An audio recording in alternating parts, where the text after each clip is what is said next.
guys, welcome back to my channel. It's your girl Sadie here with another video. So today's video is I'm going to be doing a Ramadan prep, and this morning I woke up early and went to the market to get some stuff to prepare for Ramadan. This is not everything, but it is just the first batch which I focused on mostly the Ramadan snacks.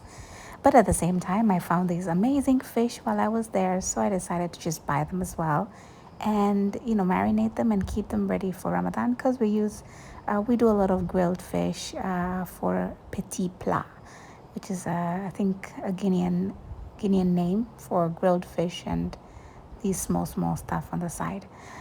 But yes, so yeah, I just started by washing up this fish and just cutting small cuts. I don't know what they're called in English.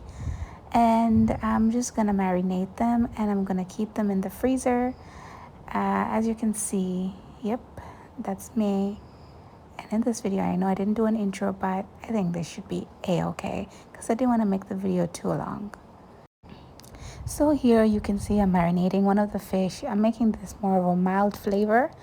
I'm just putting some Maggi and some black pepper. I'm just like dry seasoning it right on top of the fish. I'm gonna later, after grilling it, I will put in a little bit more stuff on it. So I think this seasoning should be enough. And this is garlic. I'm just putting some garlic paste everywhere. I know I'm using my hands, but guys, this is how I marinate my fish at home. I don't use gloves. I don't know. There's something weird about touching raw meat that I find very interesting. I think I should have been a surgeon in another world because I really do enjoy touching raw meat. Anyways, yeah, so I was done with the first fish and marinated it and added in some Maggi, some garlic, black pepper, and some mustard. And I'm just gonna pack this in tightly sealed in a nice clinging foil, and I'll chunk that in the freezer.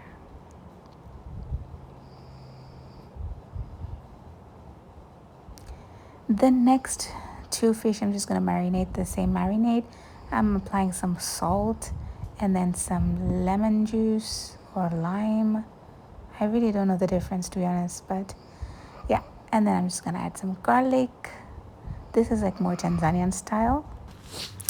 I'm also adding on some chili powder. I was a bit too lazy to just grind some natural chili, but yeah, this is just first layer of seasoning. I can always season it again later on. But yes, I added on some turmeric as well and some garlic powder.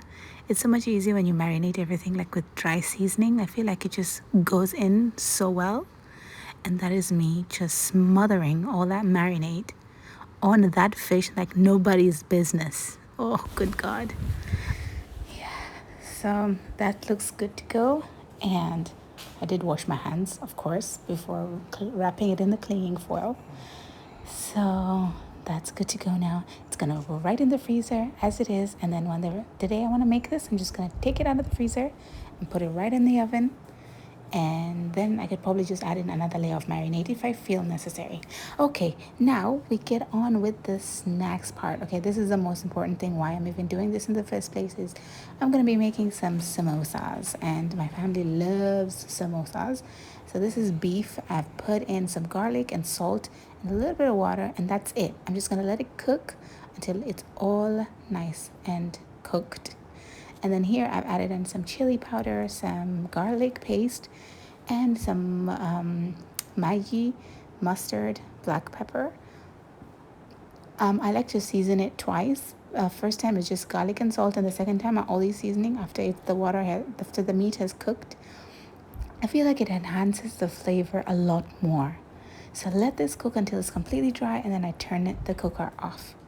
Next, here I have some boneless chicken, and I'm only putting in some garlic and Maggi, and I'm just gonna let this boil until cooked. I'm adding in a little bit of water and black pepper. It's just mild ingredients, and I'm gonna let that cook. Okay, there it is. It's cooked already. So once these are cooling off, I'm gonna be working on the kebab meat. Okay. I have a lot of onions I purchased the other day. I'm gonna put them in the food processor, and it's just gonna help me chop everything up because it's a whole lot of onions. It's like about 3 kilos of onions. So here I am grinding the onions, and then I've taken about 2 kilos of onions and put it inside the beef, the samosa beef, and that's me mixing it up. My poor pan handle got broken a few weeks before Ramadan. How sad is that? But anyway, it doesn't stop me from doing this. Okay, so here's the samosa beef. It's done. Okay, you just want to cook it a little bit so that the onions soften up a little bit. You don't need it to be cooked or anything. Sorry. Okay, next here I'm also preparing back my kebab beef. So what I did is the other onions that I had left, I put about like less than a kilo inside this kebab beef, and then I'm adding in all the ingredients that I want to have in my kebabs, and then we're going to mix that up and make the kebab meatballs. So I've just taken the beef, added the chopped onions, added the garlic, added some black pepper, and I have this like masala that I usually buy. If you have some, you can add that in, and 2 eggs. And then Sarah trying to help me mix it all up. So she's really trying her best. And then I also added in some garam masala. And oh, okay, you see that? That is a Tanzanian chili. It's called pilipili mbuzi. I got this from Tanzania. It's a whole lot of heat, and I love spicy. So I've added that in, and then we're gonna work on mixing that up. This is about 2 kilos of beef. It's a little bit difficult to mix with this spatula right now because it's a lot of beef. So I'm just gonna add in, oh, that's some ginger powder. I'm gonna add ginger powder because I don't have ginger paste. And I'm just gonna add in the garam masala again. Guys, I don't work with measurements. I'm sorry. I just go and just see how it tastes. I follow my instincts. And I'm just adding some white pepper as well. And once I feel like it tastes good, then that's okay for me. So I'm just adding in whatever I feel like needs a little bit more. And that's salt right there. So once that's done, I'm just gonna mix it all up. Yeah, like I said, it was a bit hard mixing it up with a spatula, but you know, it is what it is. Next is I took some loaves of bread. I used 3 loaves of bread, and I put them in the food processor. It was so convenient. It was the first time I tried this, and it actually worked, which is so awesome. So yeah, I just put that in a food processor, and then I just tested grinding it, and then while I'm adding a little bit of water. So the first time I didn't add so much water, but eventually I added a little bit more, and it turned out really, really good. Like I was surprised. I was really satisfied with the results, to be honest. Yeah, those chunks were a little bit bigger, so I cut them down. And yeah, here we're grinding it up. Sarah is trying to be very helpful over here. She likes helping out in the kitchen. Fun stuff. Okay, so look at that. Ooh, nice and soft. Just gonna put it in together with the meat mixture I just made, and we're gonna do this with all 3 loaves. So by the time it's done, it's time to mix, and this is a whole lot of mixture now. So I put the spatula aside and work those hands, baby. You could wear gloves, but I don't feel like I can do this with gloves. So I just went in with clean hands and I mashed it all up, because you want to mix it in so that, you know, the bread mixes well with the thingy, the beef. Okay, next is, now this is the chicken that I was boiling earlier. It was nice and dry. So what I did is I'm just going to put it in the food processor, because shredding it would have taken longer. So it was the first time I tried it, and I was super amazed by the results. I mean, you definitely need a food processor if you don't have one. It's like a lifesaver. It's like just does everything, literally. But yeah, I was super happy with the results. The chicken came out so well. Like, it did look like shredded chicken. So it saved a whole lot of time shredding that chicken, and it came out really good, not too soft. It was just perfect. Let's just say that. Next, in the same food processor, I just changed the blade and I just started grating the carrot and some cabbage, you know, because I already had the food processor on. Just changing the blade was much easier than getting whatever the grinder, whatever that thing is. I don't know what it's called. But anyways, yeah. So here I put the cabbage in as well.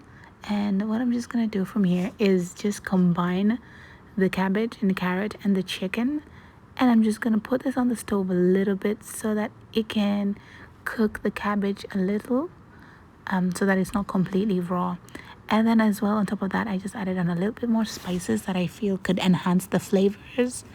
So then I can use this filling for two different things. I want to use this for spring roll and the leftovers for meat pie. And guys, here, this is the remaining onions that I used. So just combine it. Sorry guys, the camera was in the bad position. But as you can see, everything is now well combined and I've moved on. Here I am now making the meatball from the kebabs. So for this I did use the gloves because the kebabs were already spicy and the gloves can do well. I don't enjoy cooking with gloves, but you know, we're gonna get there slowly. So after I made them into these balls, I actually took, every time I finish one plate, I'd put it in the freezer so these can start freezing a little bit and they don't get mixed up. And then when I was done like with all the kebabs, then I put them all in the bags, as you can see. The next day, because that was a tiring day, it was a very long day, so I did the mixture for the samosas, which was the glue you just saw, which is just flour and water. Make it into a thick paste. And then here I just have everything, the glue and the tray and the filling and the samosa sheets. And I'm just gonna start wrapping this up. This did take some time because we're looking about 2 kilos of samosa filling. The kids were there just keeping me company as they have their breakfast. So here I'm just gonna start making the samosa cones. I have a video where my first YouTube video was actually making samosas. It was in a time like this when it was in Ramadan actually, when I started my YouTube channel. How amazing is that? And the first video was actually making samosas. Yeah, I guess I make a lot of samosas during Ramadan because my family loves them. I think my husband alone and my kids can eat like 50 each. Okay, so here, this is the table, and then Dina came and joined in to help out. She was doing the spring roll with the chicken filling that we made, and she was doing a great job as well. I'm just focusing on the samosas because it was going to take time. And as you can see, I'm using my fingers because I don't know how people do this without, you know, actually using their fingers or using a brush. But girl, I mean, this is how my mama taught me how to do it, and this is how I've been doing it all my life. So here I'm just making it into a cone and I'm stuffing it with the beef, and then I'm just gonna close it up. Yeah, you might want to do this. This will take some time, so you can just play some music, or if you're already in Ramadan, just play some Quran and have some company. And oh, eventually within time, all the girls were over, so everyone started to help out, including Sarah. As you can see, she does like to be handy. This here is the meat pie I was talking about. We just bought some pastry, and the filling, that was the chicken filling that was left from the spring roll, we used it for the meat pie. And after a few hours we were completely done. Oh my god, look at my nasty hands. But this is the end product. It was very tiring, to be honest. That's why probably this video is not perfect, but here I have everything packed. I have samosas, I have the spring rolls, I have the meat pie, and I have my kebabs. And I've packed this in a portion where I can cook like per day, so that I don't have to defrost, like I don't have to take out a whole bag. So I've packed these in here, and inshallah this should be enough for the whole of Ramadan. If you've watched this far, thank you so much for watching this video, and give it a thumbs up if you like these videos, and Ramadan Kareem to everyone. Bye.